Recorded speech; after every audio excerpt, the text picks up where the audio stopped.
Bonjour et bienvenue dans cette nouvelle vidéo de Jardin Gourmand.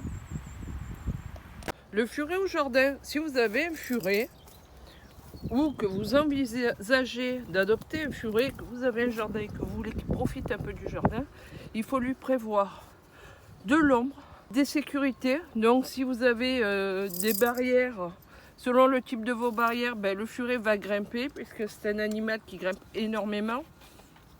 Il faut aussi le protéger des prédateurs.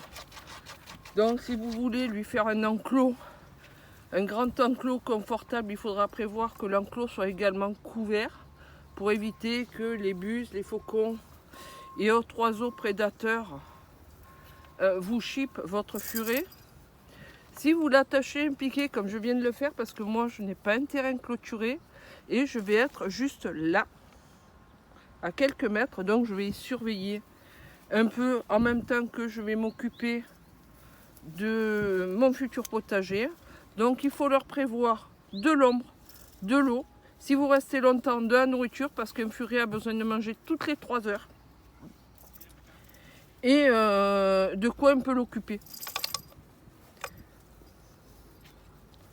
Voilà, et faire également attention qu'il n'y ait rien qui puisse le blesser, parce qu'un furet c'est quand même maladroit.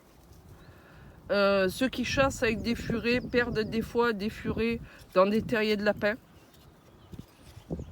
Donc moi, mes furets sont vraiment des furets de compagnie, même si j'utilise leur litière en tant que répulsif des nuisibles, puisque là où je ne veux pas que mes plantes soient mangées, je mets du fumier de furet.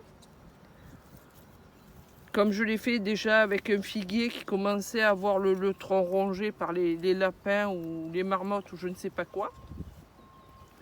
Et donc il faut lui prévoir de l'ombre. S'il fait très chaud, il faut lui prévoir aussi un petit bac où il pourra un peu se rafraîchir, parce qu'un furet ça ne transpire pas. C'est pas comme les humains, ça ne transpire pas, il ne peut pas refroidir son corps. Et donc il lui faudra de l'eau pour pouvoir se rafraîchir.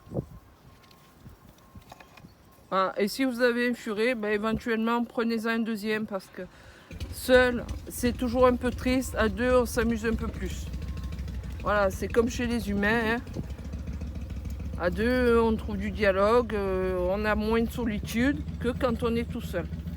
Et là, moi j'ai enterré la gamelle improvisée, la petite gamelle d'eau improvisée, je l'ai un petit peu enterrée parce que comme ils mettent les pattes sur le bord, les gamelles sont souvent renversées et du coup souvent vides.